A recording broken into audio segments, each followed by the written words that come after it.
I knew that it was something special, but I didn't know how monumental it was. And I didn't know, and at the time I didn't understand how much it was going to like literally, when I say literally change my life.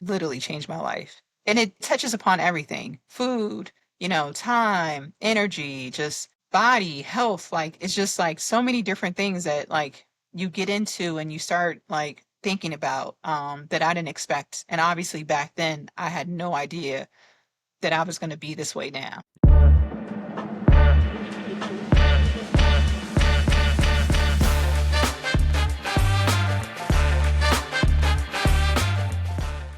I hope you enjoy the show. Hello, everyone, and welcome to another edition of the Bitcoin for Family show, where every guest is your new BFF. That's your Bitcoin friend forever. I'm Scott from SHAmory, and it's an honor to have you here once again. Thanks to everyone who has been listening or watching. I hope you're finding the show fun and educational. And if you have been enjoying the show, I'd love it if you liked, subscribed, and shared. If you're feeling really generous, go ahead and drop a comment or a review as well. Every bit helps spreading the word to other Bitcoin families. Now, on to today's show. I'm excited to welcome a mother of one and one half of the Jump Out Girls to the show. Thanks Yes. for taking the time to join, Tima. No worries. Thank you for having us. This is such a honor. We've been following your products for years now, and as you can see, we're big fans, big huge fans. No, it's been fun getting to know the all of the Jump Out Girls. We won't say this is the better half or the Yes. worst half that's here today, just the equal half. Yes. But no, seeing you at conferences, we miss seeing you in Vegas this year. That's a Yes. big one. So hopefully next year we'll be able to see each other in person again. Yeah, yeah, and being that it's back in Vegas, I don't think I have any milestone birthdays to celebrate for family members, so I should be able to make it. But yeah, I was really like bummed out that I wasn't able to come, especially since you launched a new product. So luckily, my good friend was able to secure those socks, and Yep. can't wait to wear them. Well, Yes, we she were can't able. wait to wear them. Yes, we were able to do that handoff for you. So that was always good. And yes, we should Yeah. be there back in Vegas next year. So hopefully see each other in person for that one. Yes.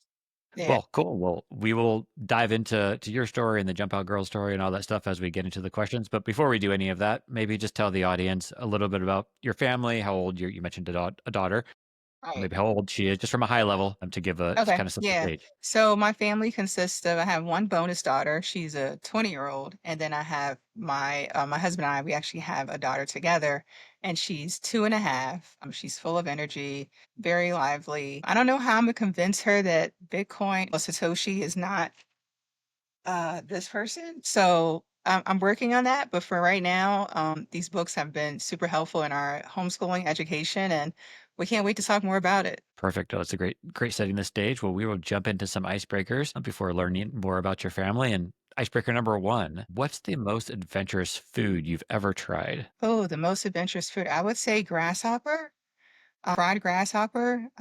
Went to Africa and it was just like a delicacy where we were. And I was just like, all right, I'll try it. And actually, it was just crunchy. It didn't taste bad. I didn't really have a taste at all. I actually turned down, I don't know if you're familiar with like balut, which is like in the Philippines, it's like the egg, but it's like the chick. And I don't know if I'm saying it correctly, but like obviously the chick isn't alive, but the chick is still in the egg. I couldn't do it. I just couldn't do it. So grasshopper was my Grasshopper takes the cake. Yeah, I don't know if I could do the balut either. That sounds yeah, no, a bit too adventurous. yeah, I could probably do yeah. grasshopper. I don't never have, but was it salty too? Crunchy and salty or what? Yeah, it was like salty, crunchy, you can add salt to it. Probably some hot sauce probably would have really did the trick, but I just stuck with the salt. Yeah. I believe it's the Mariners baseball stadium here in the States. They sell grasshopper at the stadium, so anybody in the Oh, they Pacific do? Northwest. I think so. Oh, I didn't get wow. it when I was Oh, there, so but I that's think not that's one of really their then that's not really like a good delicacy. Like you guys sell it on that side of the world. that is true. Well, go back and eat that balut. Anyways. Okay. Yeah. I don't know Perfect. about that, but okay. Question number two. What's Uh-huh. the funniest thing your 2-year-old has done recently? Oh my gosh. I feel like that's an everyday thing, I'm but the sure. funniest thing literally was she does this thing where she goes, "Come on." Like, "What?" And so we were all laughing and she was like, "Come on. What? What's so funny?" But it's like, you know how they say certain things and it's just like, where do you get this personality from? I have no idea where you even understand like what's going on. But she knew that we were saying something funny, and then she wanted to know what was funny, and then she's like, "Come on, guys." Yes, I know exactly what you mean. Especially ours likes mimicking her older sister, so that's usually where it's coming from in our house. The good and the bad, mostly good, but you Yeah, sometimes, like you yeah. said, you wonder where the sass came from. Mhm. Okay, icebreaker number 3. What's your favorite way to unwind after a long day? Honestly, so my favorite way to unwind after a long day is just to sit in like the living room, relax. I might even turn on a YouTube like meditation um channel and just let the music play and just literally just sit in quiet just because, being at home sometimes all day with a 2.5-year-old, it's like constant engagement. And, being that we haven't, we don't have another one yet, I'm like her best friend, so it's constantly like, I'm your friend. I have to play with you. I have to do this. I have to do that. So it's just like, just kind of peace and quiet is like the best day. Yes, there is that once the bedtime actually hits, and hopefully the bedtime doesn't go too late. No, no, no, no. We try to stick to it, nice, reasonable bedtime, but obviously you have your nights and your days, but normally it's pretty good. But so yeah, the nighttime, peace and quiet is like my me time. There you go. And icebreaker number 4, what's one talent you wish you had? One talent. I wish I was more like artistic. I love people who can draw and, put things together and, just do different things with their hands. I just don't have that talent. I'm not artistic at all. I like to look at art. I like to somewhat color with her, but I don't have that gift. Yep. I know. I feel you on that one. People ask us all the time, did we create the monsters ourselves? And that's not a talent none any of us had. They came out of our heads. We needed, Whoever did it did like an amazing job though. yeah. No, we Yeah. are very happy with them, but definitely was not us. They came out of our head and then appeared. Icebreaker number 5. What's the funniest outtake from a Jump Out Girls video that happened between you and Maine that never made Oh air? my gosh. Um, so one time we were filming and where we film and where Maine is, there is a church behind us. So it's like the studio kind of connects to another church. And sometimes we would film like on the weekends, weekdays, but throughout the week, this church would have different services. So we're doing our like, how you do your little intro. And as we're doing our intro, all of a sudden you just hear just music, there's singing, and it's like we could not like even though the you couldn't hear it on the cameras, obviously, but we can hear it. So we kept laughing and laughing, and it's just like our brother. It's Maine's brother, but I call him my brother too. He was videoing us, and he was just like, "You guys got to stop laughing. You can't even get your intro in because we're just like, because I swear every time we would try to say it, it would just be like boom, boom, boom, boom, boom, boom, and I'm just like, oh my god. So yeah, So that one's out there somewhere now. Perfect. We'll have to yeah. find the B-rolls at some point. Yeah, we have some funny, what do you call it, bloopers. We did, somebody put one together for us, and they're just like, oh God, they're pretty bad, but they're funny, but they're bad. Yes. And then you know if it's actually funny to everybody else or just funny to you two in the moment. You never know. And that's what I mean. So it's just like, I don't know if everyone else would find it funny, but we found it funny. Yeah. Which is all that matters.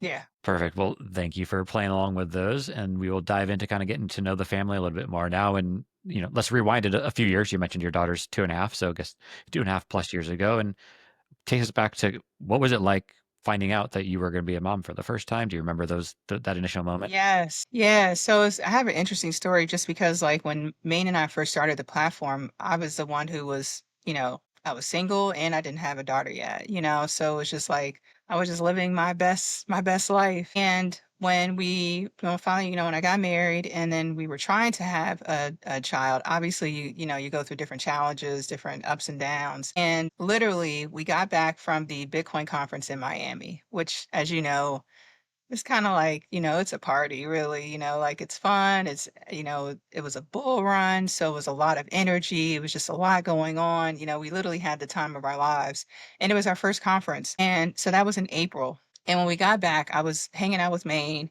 and we were just hanging out, and I was just like, "Man, I don't feel well," like something's off, and she was just like, yeah, just maybe just a bug or something. So then we found out we were pregnant, and I was just like, oh my goodness. I don't think I was prepared. I don't think anyone's ever really prepared for the change that, comes with it. And also, I don't think you're prepared for the feelings that you have, just because.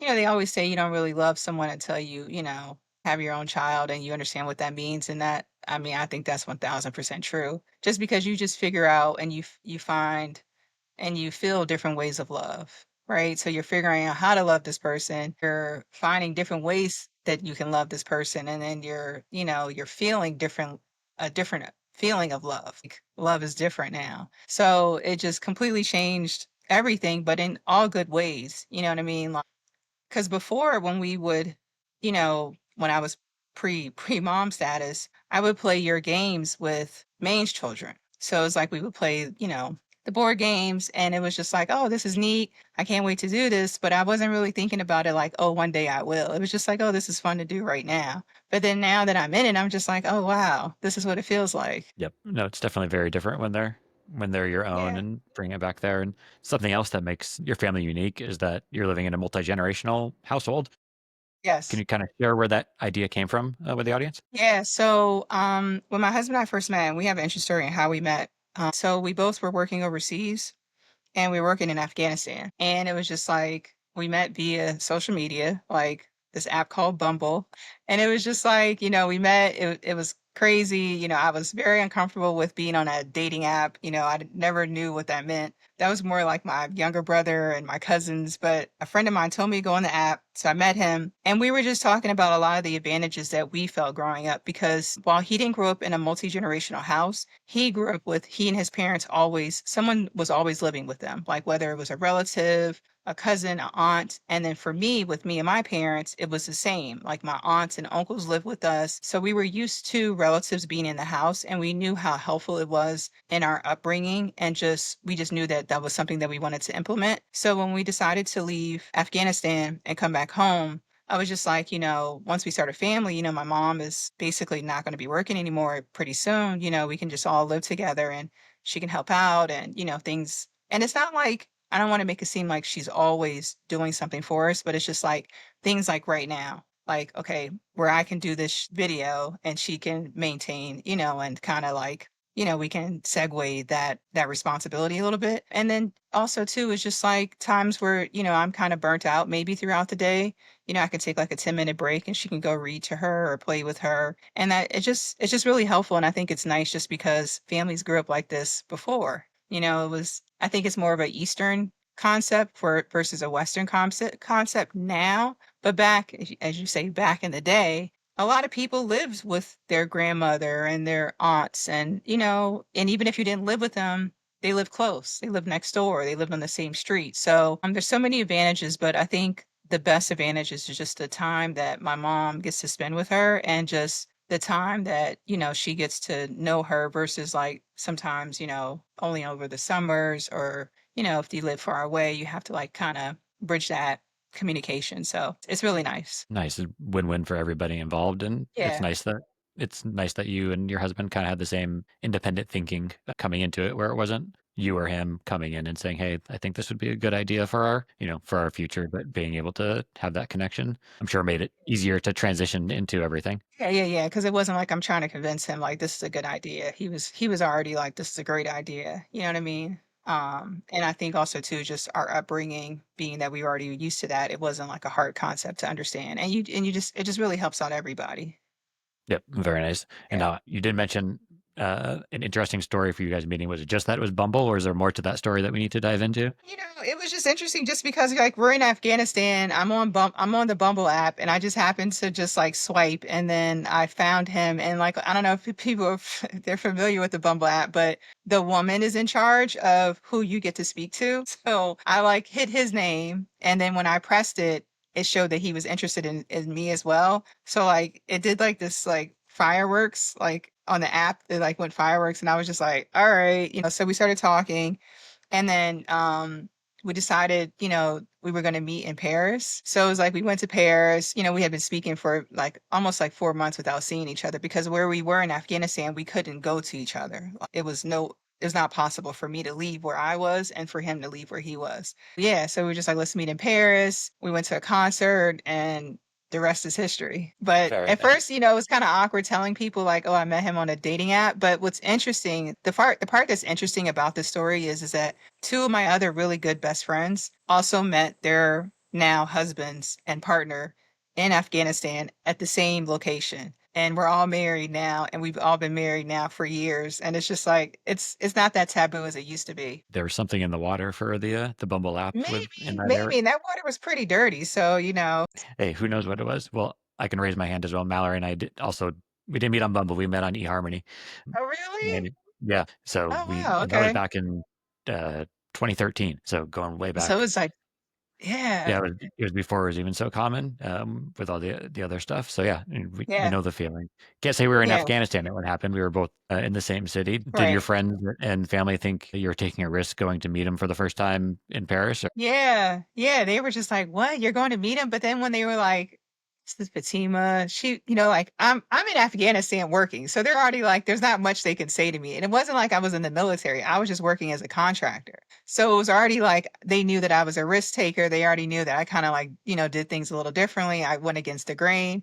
So when I said that I met this like really nice guy, and I think the some of the part that kind of like took the fear or like the scare part away was that in order to be there, you have to have certain type of clearances. You have to go through certain background checks. So I was like, all right, for sure, he's not a killer. He doesn't have a crazy background. He was former military. So I'm like, I feel pretty safe that I don't think anything's going to happen. You know what I mean? And just to, get to know someone first, just via FaceTime and texting and all this thing was a little different. It was something that I've never done before. And I thought that also kind of helped lay the foundation, which is kind of like why everything has like kind of worked out in the way that it has. I feel like just laying the foundation for things in life kind of just sets the tone of how it goes. I mean, you're going to have your ups and downs in marriages. Obviously, you're not going to, get on each other's nerves. All that happens, but at the same time, the foundation was set and, kind of upfront about expectations and what we wanted to do and not do. And the crazy part is when we were overseas, that's when we both found Bitcoin. oh, very nice. So if you weren't overseas, you wouldn't have found each other, and maybe you wouldn't have found Bitcoin. So Yeah. it all worked It out all nicely. worked out. Yes. Very Yeah. nice. Yeah. And what was the concert? So the concert was it was Jay-Z and Beyonce. He's a huge Jay-Z fan because he's from New York City. So obviously he loves Jay-Z and he had never been to a concert before. But sometimes I think my husband says he's never done something just to make me feel good about like if he's done it or not. Cause I'm like, you've never been to a concert. I just don't believe that. But he said he had. And so we went to it was like on the run tour, I think. And it was like when they were doing a tour together. And it was great. It was, amazing to be in Paris. And we kind of, we traveled. We took the train to Brussels and Amsterdam and just did that whole train ride. And it was just a fun time and just to get to know him and see him in person. It was awkward at first, obviously. But then once you kind of get over that, the butterflies, it smoothed out. Very nice. No, we saw that concert as well, so we can claim that Oh, it was a nice. good time. Yep. Yeah, yeah, yeah. It was a good show. Well, I'm glad everything worked out on that side of things.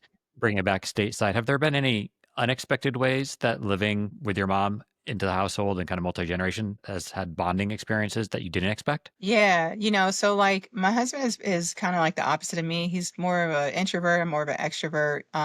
So it's just like to get to see him kind of open up and just bond more with my mom and just being able to like, because when we first all started living together, my dad would kind of my dad was already, used to it and he would make fun of us and he would say, oh, because growing up most of my mom's family lived with us, right? So he was like, "Oh," he would tell my husband like, "Who else is gonna come live with you guys?" Right? And it was just like a kind of a joke, but just to see my husband just kind of open up and start communicating more with my mom, and just like she got to know him and he got to know her on a better side, which was nice. And then I think also too, I was already used to, being with my mom, obviously, because I'm her daughter, but at the same time, just to see how respectful and how even though we all live together, I think the interesting thing was like there's still boundaries, right? That we don't cross with her and she doesn't cross with us, right? Just because sometimes you find in multi-generation houses, not all, but I think just depending on the person that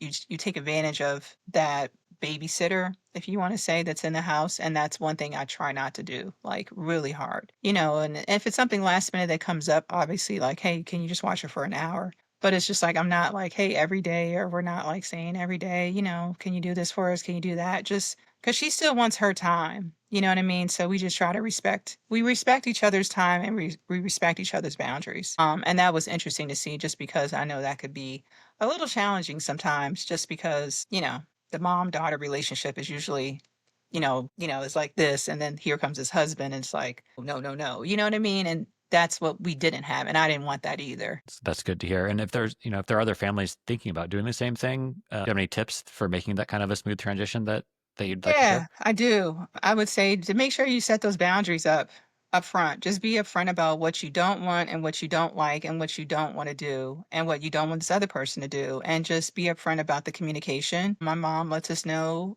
sometimes weeks in advance if she has appointments, if she has things she wants to do, if she needs to go out of town. And that helps just with scheduling. And I think also too, just the tips in the sense of your parents' life is hopefully, you can't really dictate life or death, but hopefully your parents' life is shorter than yours, right? So just value that time and just understand that some things you're going to roll your eyes at. Some things are just like, hey, no. Some things are a hard no for us, right? But then some things I'm just like, I'm not going to sit here and bicker about this one little thing, and this is your time that you're spending with your granddaughter. And, it's her first granddaughter, not her first grandchild. But it's just like that's different. And I don't want to interrupt that. And also too, I take time into, perspective just because, like I said, hopefully her time is shorter in the sense of like I outlive her and she can enjoy this phase of her life with her granddaughter. Yep. No, all very wise words and Yeah. well said there.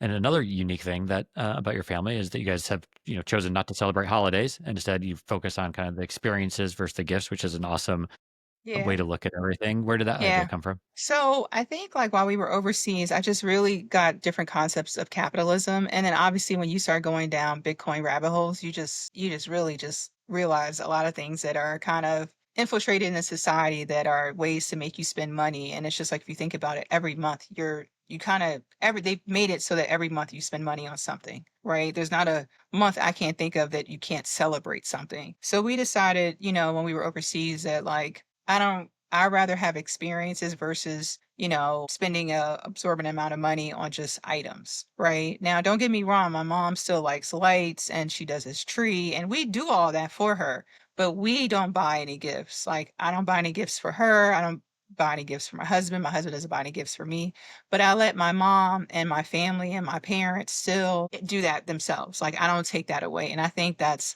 some people are like, well, how do you do that? And I'm just like, it's simple. I tell my daughter, hey, this is a special day. Grandma likes this day. This is what she wants to do. And, it was just about explaining things. And granted, she may not understand it all. However, I think she knows we're not buying gifts and that we're not doing that. And I just think experiences sometimes last longer. Like a trip. I can remember a trip better than I can remember a gift. Now, if the gift is like a yacht, but if the experience, I just remember trips and I just value traveling and I value like the experiences that come from traveling. So it's just something that we just want to make sure that she has. And it's just like the amount of money that we spend sometimes on a trip is equivalent to probably what you would spend on Valentine's Day or Halloween or Christmas. And it's just like, we just look at it, we're just reshuffling money. No, totally. The travel is always a memorable experience, especially once you have kids. Have you guys gone any favorite places since she's been born? Yeah, so I think so far, so being that his parents are in New York, she likes to train ride, and we really can enjoy that train ride a lot, just because you get to kind of relax, look at everything, and see, the lights and the buildings and just the people. We've traveled overseas with her, which was fine. One thing about her, she's a great traveler when it comes to everything but the car. So train, bus, boat, plane, great. The car seat, that's something different. We're doing better with it, and I say we just because it's just like we've kind of like set some tone where it's just like, hey, you got to wait till we take a break before you get out this car seat. You know what I mean? Because I don't want to get in the habit of like, oh, you think you can get out the car seat just because we're on a 3 hour plus road trip. So yeah, so we've had fun with her. Some of the international places we've gone, she's enjoyed it. I think now that she's getting older, she obviously her memory is starting to build. She remembers like New York City. She knows that her grandparents live in New York City. So that's pretty nice. So, yeah, it's always nice to go visit family. No, it does kind of take a different stage once they hit like two to three, especially Yeah. with the travel where it's more fun Yeah. for the parent because you have more flexibility about what you do. But also, Yeah. like you said, the kids, they can remember more, they can talk about it more. Yeah. they can lend their opinion more for the good or the Right. bad, Right. whatever that may be.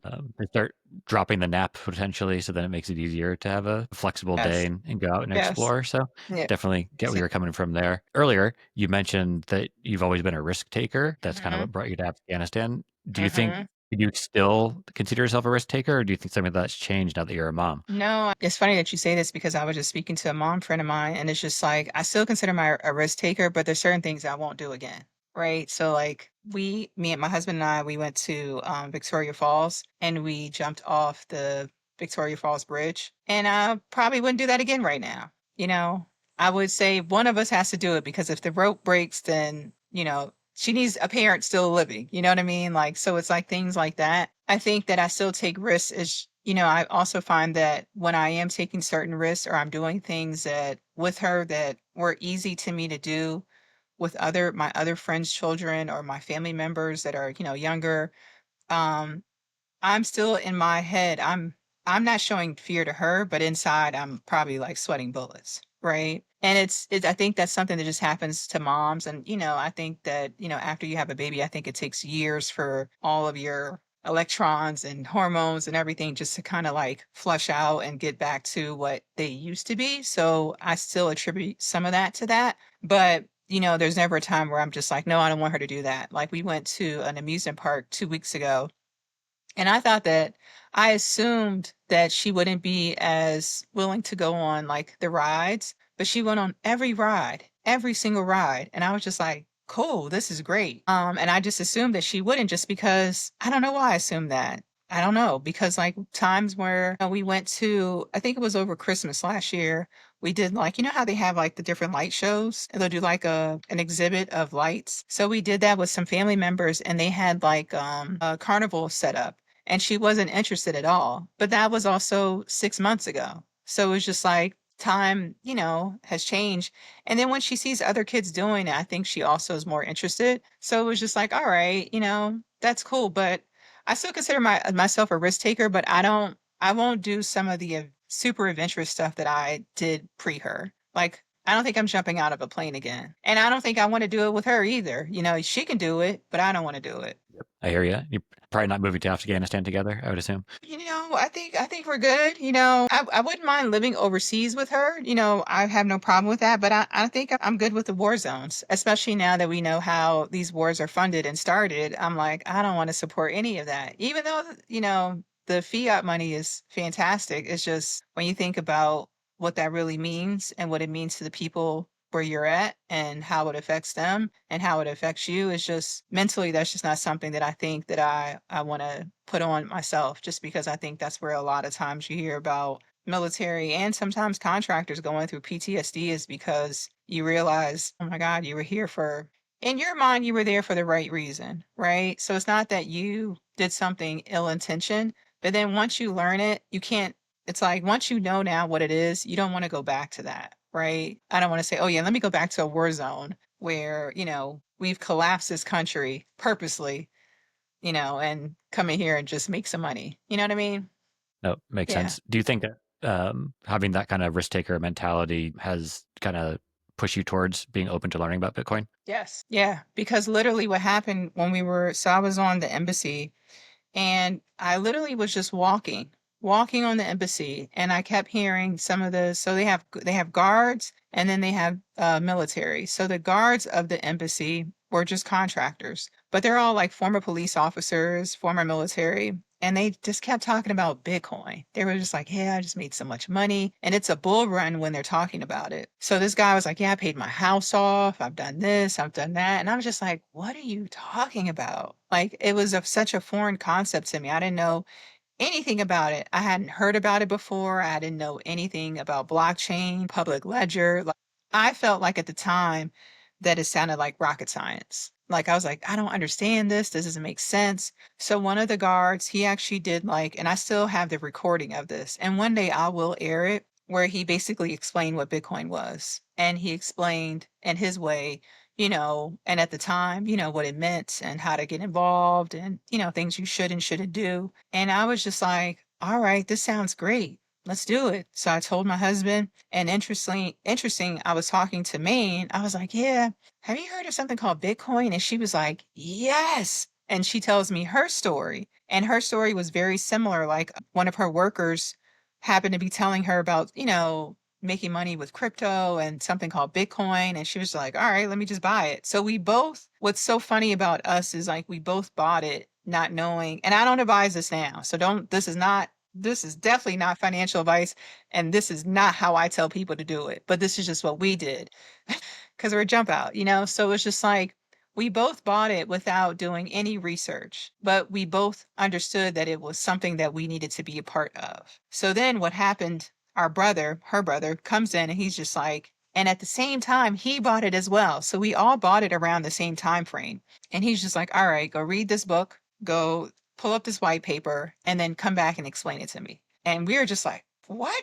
So we started reading, obviously, the Bitcoin Standard, but at the same time, we also started reading The Creature from Jekyll Island. And I feel like once you understand I feel like what I do now is I want people to understand how broken the money system is. So I always try to lead with a non-Bitcoin book first, so that way you get a foundation of like the money system is really broken, right? And you need to understand how it came about, and then where it is now. And so it's like we would read The Creature from Jekyll Island, and I was just like, we were flabbergasted, literally just breath taken away. Like sometimes we would be on the phone and we would do like a weekly call with each other, and we would read different parts of the book and we would scream like, this is crazy, we cannot believe, like, and we're, and it's like the concept of like being college educated, and don't get me wrong, like if you're in school and you went to school, is it's that's fine, but it's just like what you've learned in school was in none of these books. Nothing was taught to you, nothing, you weren't educated on any of this information.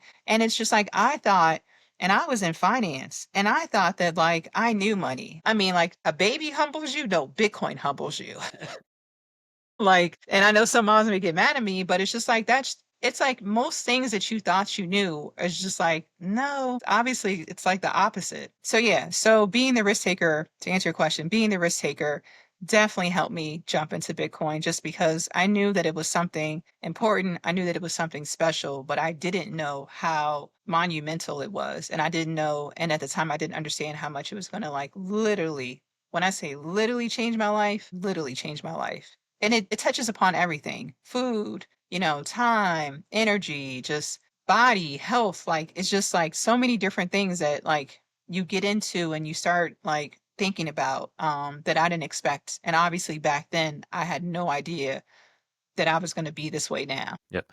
No, it definitely is a rabbit hole that goes down pretty much any pathway you can think about. And one of those for you, you teased it a little in your story there, was, connecting with Maine, who is your cousin, but I believe Yeah. you think of it yourselves as sisters a lot of the way. Yes. Yeah.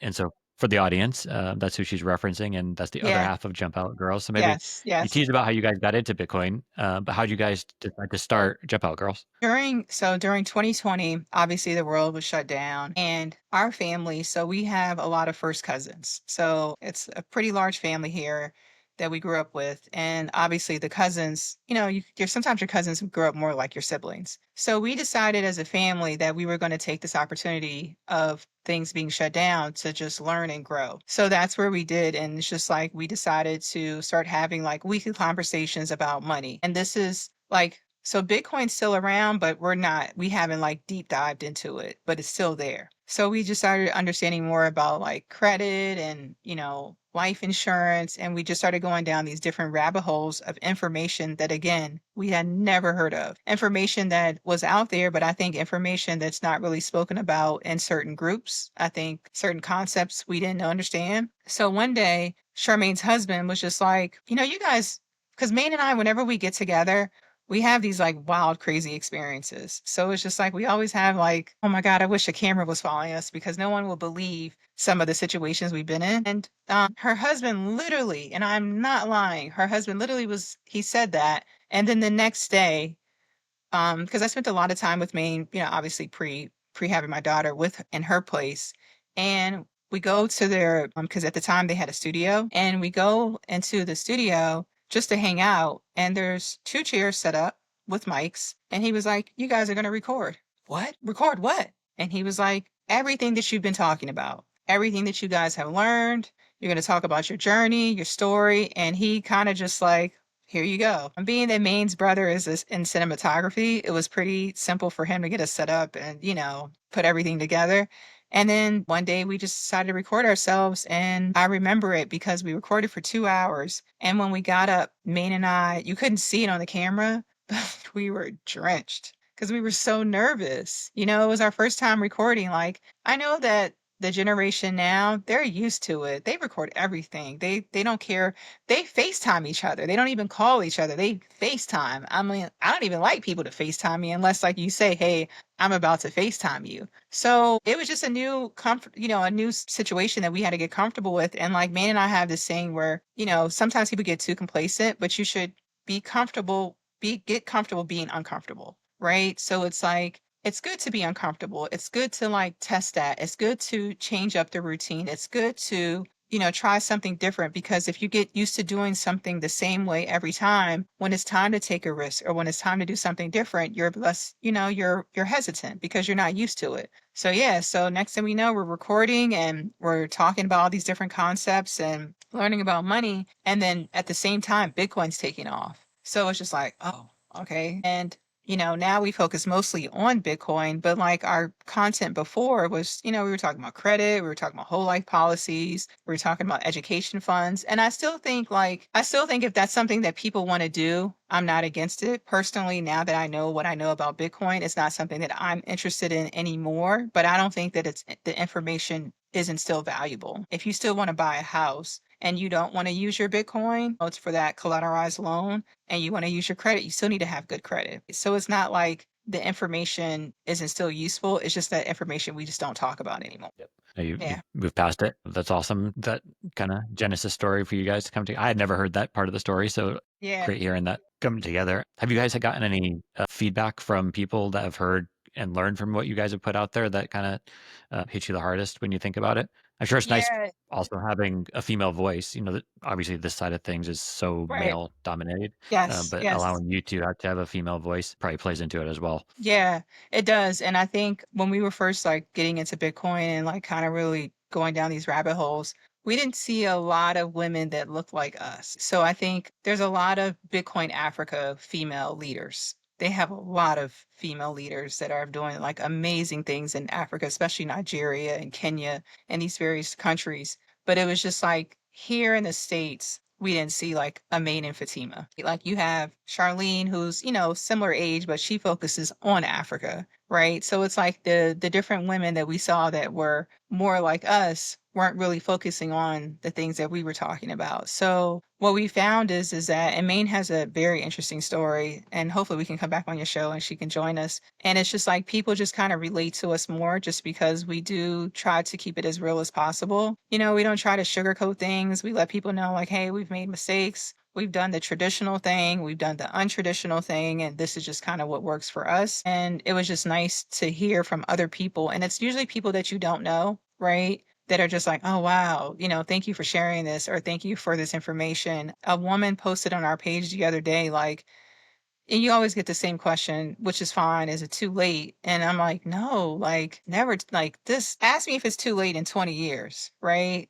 I might have a different story for you. But right now it's just like, no, this it's on sale. Like get it while you can. So I think it's nice just to be able to get that type of feedback from people and people that, just aren't used to hearing, like Maynard are kind of like, oh, we're fun, we're also smart, but like we just try to keep it neutral and we don't try to make ourselves like more than what we actually are. That's beautiful. And you started the show pre-daughter, like you said, Mhm. but has since having your daughter, has that influenced the way you approach Jump Out Girls at all? Yeah, it does. So now I kind of also think about like, all right, if she goes back and looks at this show, what will she say? Right. So it's like I'm not changing who I am, but I'm also maybe trying to change my presentation on certain things. Right now the platform is obviously more focused on Bitcoin, but we're also focusing more on just like families and now because Maine was already focused on family and now I'm focused. So together we're now focused more on families and just the dynamics of what it means to have a strong family. And I think with having Bitcoin and having that foundation of Bitcoin,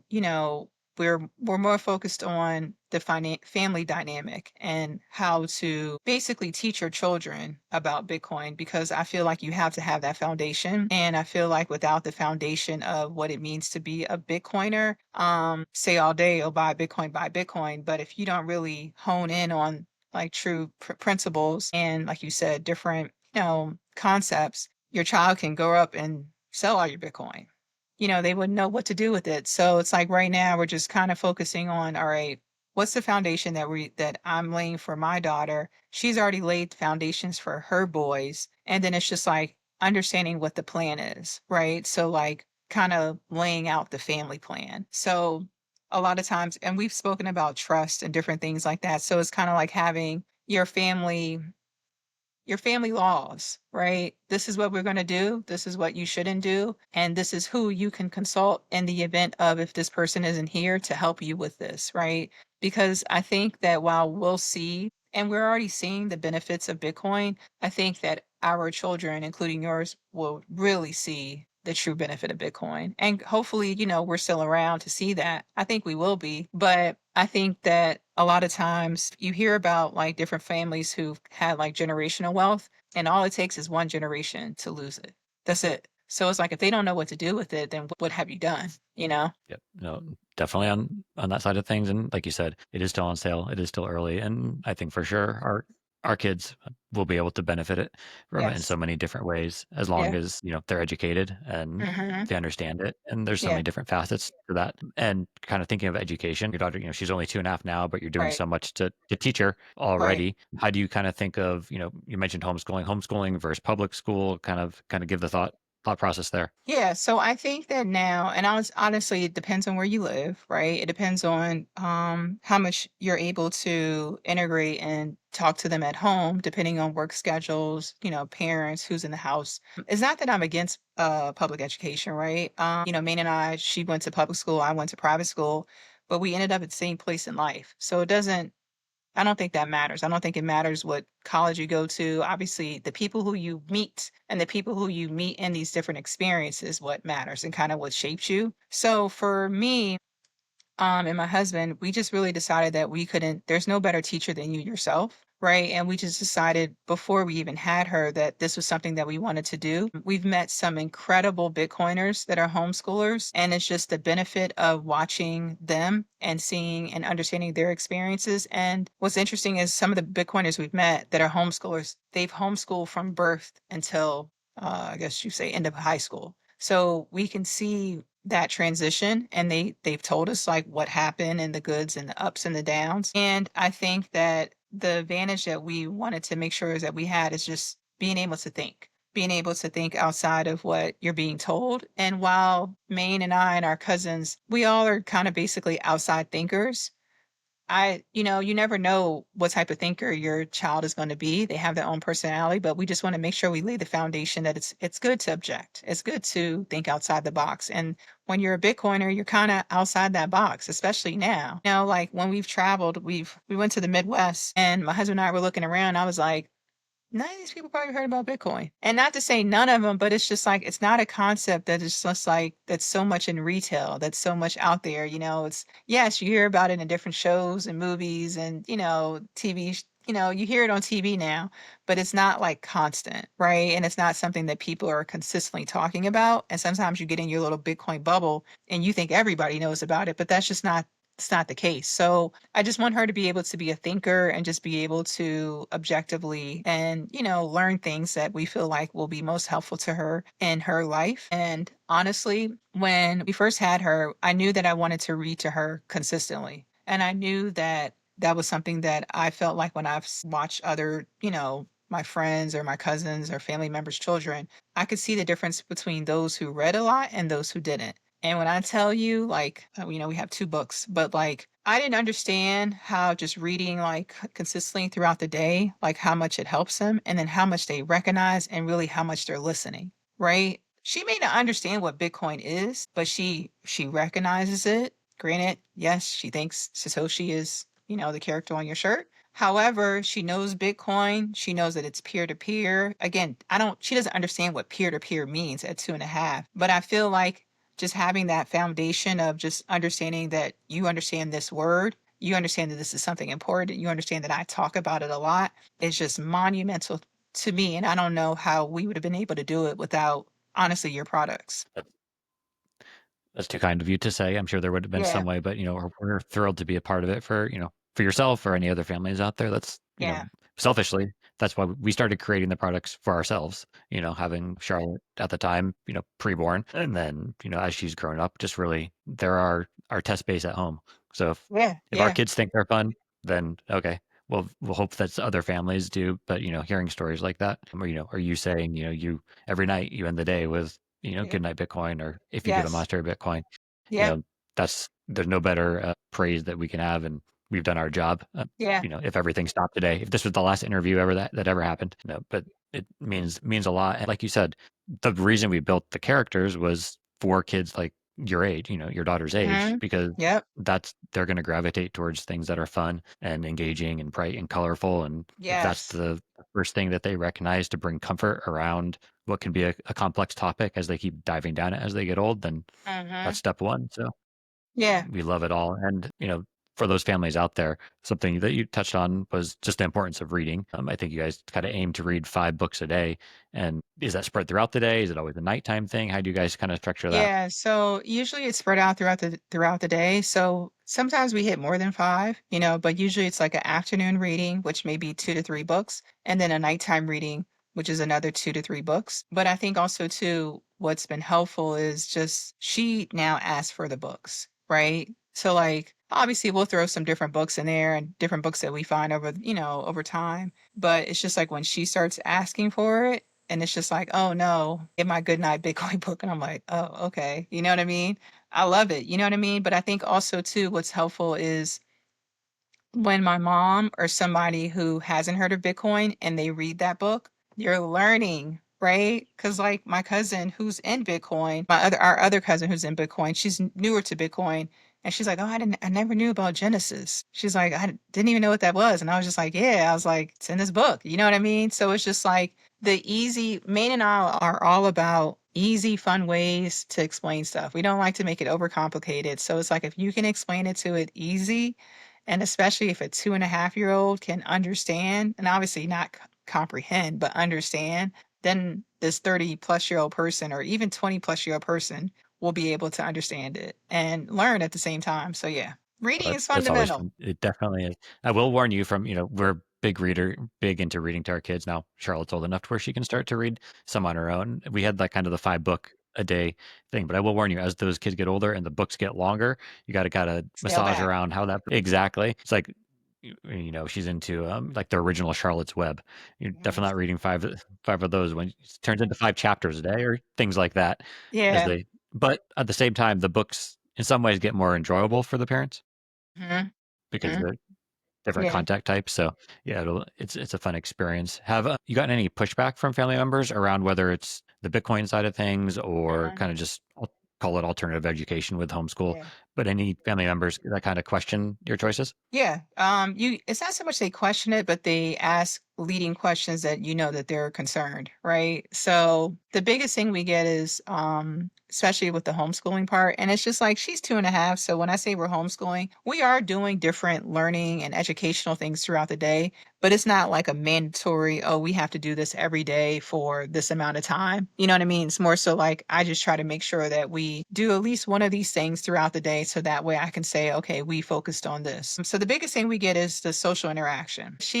What about her social skills and what about this social, like, being around other kids? And I'm like, she's around a lot of other kids. You know what I mean? Because what's interesting is now, because of social media, and obviously we both have benefited from social media in various ways, there's so many different groups and communities now, right? Like where you live, there's different homeschool meetups, there's different meetups just with moms. They have a meetup if you have a child under 3, if you a meetup you have a kid between 1 and 3. They have all these different meetups and different ways to interact for moms who do either stay at home or have like a flexible work schedule. So we've met some really good people, and she has friends, and like we went to the zoo yesterday, and it was via a friend that we met from just a social interaction. right? Now, granted, throughout the day, she's not socially interacting with a kid in terms of like all day, and she doesn't have a younger sibling yet. But at the same time, when we go to the library or we go to different events, there's always kids there. There's always social interaction there. So that's the biggest thing I've heard feedback wise. But also, what's helped is my husband has a family member who homeschools, and we were visiting them with my in laws. And my mother in law is very, very super, a great mother in law. But I think that the concept of homeschooling was new to her. So this family member, it's obviously their side of the family. And when she heard the benefit and she heard how advanced their cousin was, she was like, "Oh," and then she was like, "Hey, they're going to homeschool my granddaughter too." And it's just like, oh, that was cute. You know what I mean? And like I said, the grandparents give her Christmas gifts. So for Christmas, she sent her like a preschool homeschool book, which I thought was great because, it just shows that she's open to it. And I think sometimes people just need to see or hear of different experiences to kind of take away that fear, kind of like what you've been told. Because even growing up, I used to think like homeschool kids, like, what? What is that? Like, that's weird. But then all the homeschool kids I knew, we all went to the same schools, colleges. It wasn't like, I was in a different college than them. Like, they went to college, they did the same things, they were part of sports. You know what I mean? So it was just the ignorance of not knowing and not understanding, and kind of like society's way of saying, like, oh no, don't do this, and there's a lot of benefits to it, and you just have to make sure that you still create a routine scheduled environment so that way you're still making sure that you're, incorporating the things that you want them to learn versus like, oh, they're just playing all day, right? No, Yeah. routine is definitely key. Even Yes. the simple Yes. routines, like Yes. you have the 5 book target, or whatever else it may be. Right. Right. Uh, but yeah, I think all the kind of the stories you outlaid there from those in the outsider things that people in Mm, homeschool have heard in mhm. one form or another. And like you said, homeschool over the past 10, 15, 20, 30 plus years has changed a lot, especially since 2020. It's a movement that is only going to keep growing, and the socialization is only easier and easier Yeah. because of all the tools that are out there. Right. As you kind of think about, the past 2.5 years as a mom, is there something that surprised you the most? Yeah. So I think what surprised me the most is just one, your time, right? You look at time so differently in the sense of, like I said, I was single, living my life, going out during the weekday just to hang out. And it's just like none of those things I'm really interested in all anymore. You know what I mean? I don't miss anything. I don't miss the nightlife. Of course, obviously you want to do a little date night or go out and hear some music here and there, but it's not like naively and ignorantly thought that like I could still do everything that I thought I was going to be able to do before. And it's just like you still can do some things, but you just have to alter how you do it, right? So, like I said, I'm an avid traveler, and it's just like, oh, I just have to plan traveling. For me, I would just get on a plane and go, right? Can't really do that right now. I have to pack appropriately, make sure I have enough spare clothes, diapers, pull-ups, whatever, phase you're at in life. And, it's just like, I think you just look at time and I look at time so differently now. And I look at things that like, I want her to have experiences and just enjoy as much as I can with her. Things could change, things happen. But for me, it was just like the time. Like, I didn't value time before. I was just like, whatever, I'll get there, I'll do this, I'll leave, and it's like, no, you gotta make sure that they have bedtimes, they have nap times, and, just getting used to that. And that's something that I'm still like, I still have to get used to because sometimes, like, my husband will say, you'll still do something even though she needs a nap, and you'll just deal with the whining. And I'm just like, yeah, because sometimes it's just like I don't want it something to end. You know what I mean? If like we're having a good time, I'd rather her continue to have a good time and I'll just deal with the crankiness later. But that doesn't always work, and it's just like you got to find that balance. So time and balance, time and Yep. balance. And as soon as you find that balance, everything will change. You don't have to Yeah. find a new type of balance. Yes. That's what makes it interesting. Is there a particular memory from your time over the past 2.5 years with your daughter that kind of sticks out as something that's your favorite? Yeah, I think, just really being able to do these like story times with her. So we go to, so before, because after a certain age, they change the So like if you're post 12 months, they have like a different days you can do different story times at the libraries in our area. And I just really enjoy just going to these story times and just, I didn't know that she was like paying attention. I know that sounds crazy, but it's like I didn't understand how the brain was working. I'm just like, I'm reading her all these books. We're reading her these books. Is she really paying attention? And honestly, that's the most focus we can have her is when we're reading a book. If I'm trying to teach her how to count or teach her a different letter, she'll be focused for like 1 to 2 minutes. But when we're reading, she's honed in. So I was like, oh, wow, this stuff really, this was working, going to these story times, reading at home. So now that I look back at pictures and you know how you get the memories on your phone of different photos and stuff, when I look back at those and I'm just like, oh my gosh, and it was sometimes hard to get out the house. Like you and your wife understand, especially now with two, it's sometimes hard to get out the house, like, especially when they're younger, like diapers, there's feeding, do they eat? Do you have snacks? And my husband has like a weird work schedule, so he works nights. And so it's just like sometimes my mom and if she was out the house, I'm just like, oh, this is overwhelming. But now that I look back at it, I'm glad that even on those days that were hard, like we still made it a priority to like go do something. And especially like the library was like our thing. So for her first birthday, um, the picture that we used was actually her at the library. So yeah, we spent a lot of Yeah. time there. No, we're big fans of the library. Come home with Yes, stacks of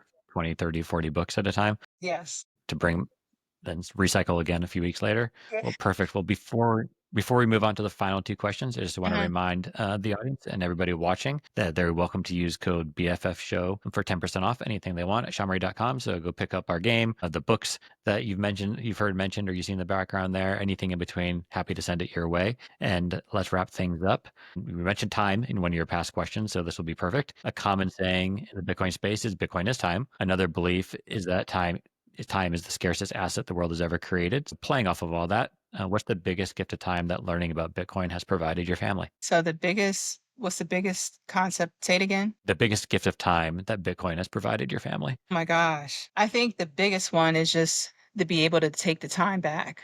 We grew up and you probably did as well with the concept of you work till you're 65, you're 60, you retire, you take your 401k, your pension, and then you retire and you live your life. And I feel like with Bitcoin, that takes all that back. Right. So it's not this concept of we have to work until we're 65 or now I think they're going to change the date to 70 or something. Like being able to take the time back in terms of work and not like having the feeling and the not even desire, because I don't think people desire to like, well, I want to work this long, but the feeling that you have to work until a certain age or you have to get to this amount of money and fiat money in order to be able to live comfortably is what Bitcoin has completely changed, right? And I feel like this video will age really well because I would love to go back and look at this in the next like 20 years and be like, see, I said it, right? I was right. And it's just like being able to not have that fear of still having to work.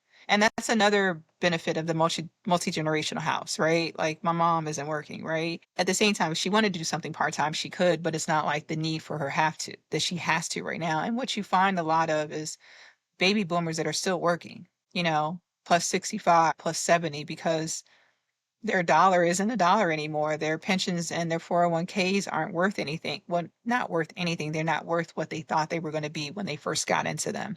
And I think that as we are aging and, getting wiser, whatever you want to say, is like that concept is just not a concept that we have, right? Like I'm not thinking about, oh, my social security and, oh, what is this 401k, going to do for me in the next 20 years or that I don't care about the S&P. Like I know Bitcoin kind of trends along with it, but at the same time, it's not something like, oh, go look at your stock portfolio and see what it's doing. So for us, that's the biggest thing. Just being able to take that time back and truly enjoy your life without having to feel like that you still want to work, right? But you want to work on your time. Like you want to do podcasts and go do what you want to do, but it's not like you have to feel like, oh, I have to make sure that I'm still at this 9 to 5 when I'm 66. And I can't leave this 9 to 5 until I'm this age because I can't afford to survive without this money. Yep. No, I'm sure the answer will resonate with many people, young and old, that are out there. And onto Yeah. our final question. Okay. If you had one Bitcoin to give your daughter, at what age would you give her the keys and why? So I think that I wouldn't give her the keys until she was 25. I would basically set it up where obviously she would have her spending money, her spending Bitcoin money, because I think that's another kind of taboo topic that people don't talk about is you still got to, you have to spend Bitcoin if we wanted to really make it, work in the system, right? And I'm not saying spend all your Bitcoin, but when you guys are buying his books and you're buying his products in Bitcoin, like I know, a lot of sometimes people are like, no, no, no, hodl, hodl, hodl. And that's great, but it's like spend a little too. So, anyways, I wouldn't give her to her till she was 25, just because I feel like by that time she would have a clear concept of, if she decided to go to traditional college, if she decided to do some things where, I would love for her to kind of backpack and do those type of things in the at that from that time period of like, 20s to 25. And I feel like by that time she'll have a clear understanding of what it is that she wants to do. But we have it set up where if she wants to spend the Bitcoin or she wants to do things with the Bitcoin, she has to basically consult and get like a sign off from three people. So it's like three trusted people. Obviously, we are one of them, and then, two other family members. But it's just like she has to be able to say what she wants to do with it. She has to be able to say that, hey, this is what I'm going to do with this, present as a plan, and then you can spend it. So some measures are set up where you can't just like say, I'm gonna spend this Bitcoin and just go buy a car. No, no, no, no, no. Like, that doesn't work. Yeah, we'll go buy that yacht you mentioned earlier Yeah, yeah, yeah. earlier Yeah. in the interview. What about it? Yeah, that's a little Yeah. different, but yeah. But if you ever come across that yacht, make sure you send an invitation our way. Yes, yes, yes. We have to have you on there. Exactly.